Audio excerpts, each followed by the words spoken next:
কাল কিয়ামতের দিনটা বড় ভয়ঙ্কর হবে, এত ভয়ঙ্কর বন্ধু। আমার নবী বলেছেন উলঙ্গ অবস্থায় মানুষগুলো হাসরের ময়দানে একত্রিত হবে রে।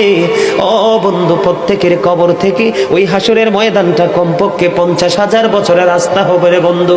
এই জন্য নবী যখন মেরাজের রজনীতে বোরাক দেখেছিল, আমার নবীকে আল্লাহ দাওয়াত দিয়েছে, বোরাক দেখে আমার নবী এত ক্রন্দন করেছিল, মনে হয়েছিল যেন আমার নবীর চক্ষু মুবারক দুইটা ঝর্ণা হয়ে গেছে। এই যুবক, কাল কিয়ামতের দিন ঘাম এত ঘামবে রে, কেউ মাজা পর্যন্ত, কেউ নাভি পর্যন্ত, কেউ বা আবার পুরো শরীর বন্ধু ঘামের নিচে ডুবে থাকবে, আবার মাথার মগজ টকবক টকবক করে উতরাইতে থাকবে রে। আল্লাহ বলেছেন লা ইয়ামুতু, people will not die that day, সেদিন মানুষ আর মরতে পারবে না।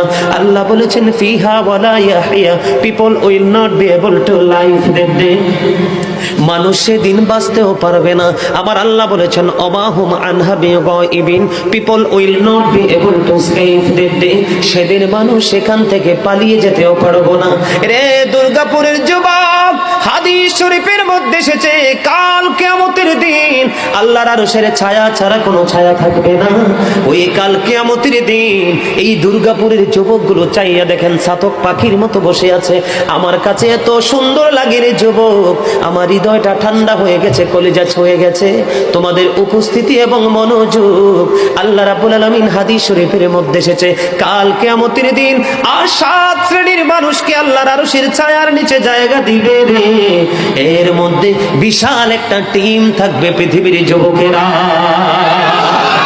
জোরে জোরে সুবহানাল্লাহ।